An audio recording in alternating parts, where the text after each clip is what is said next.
Thank you, Madam Deputy Speaker. During this moment of crisis and uncertainty, I believe this budget strikes the right balance. It ensures vital support continues for families and businesses whilst being honest and fair about how we fix the public finances. Crucially, this budget also sets out the next steps for levelling up. Getting back to normal must not mean failing to address the deep-rooted economic and political imbalances in our country, especially the North-South divide. Last month, my colleagues and I in the Levelling Up taskforce joined with the excellent think tank Onward to launch a report on levelling up the tax system. The analysis showed how capital allowance reform would overwhelmingly benefit the North and Midlands, especially in places like Derbyshire. So I was delighted to see the Chancellor announce the proposed super deduction.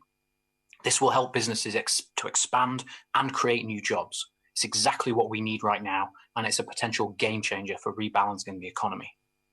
This budget marks a real turning point for the North as a whole.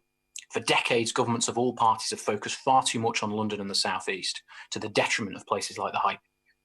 Leader of the opposition chose to pour scorn on the decision to relocate large parts of the Treasury to Darlington, which was announced alongside the establishment of the first infrastructure bank in Leeds.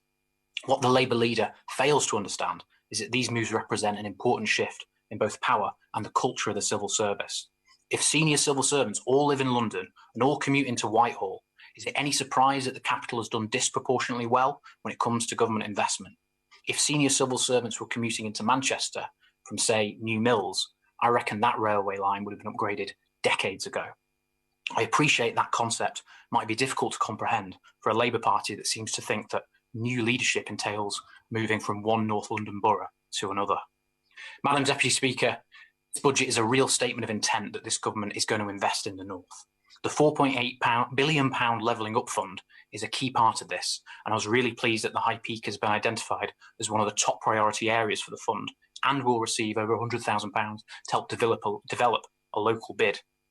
With good reason, High Peak badly needs investment in our local infrastructure.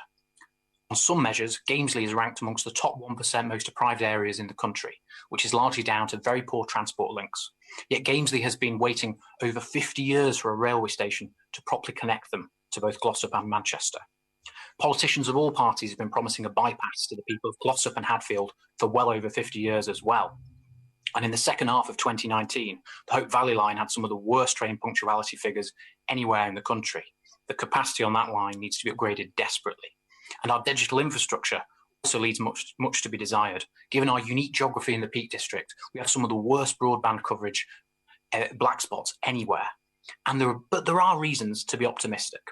Highways England and Balfour Beatty have signed a contract to build the Mottram Bypass on Glossop Spur Road. Punctuality on the Hope Valley line has improved markedly since the government stepped in to take over the Northern franchise, and the ancient Pacers have been finally replaced with modern trains, and Openreach have recruited an additional 15 engineers to speed up the rollout.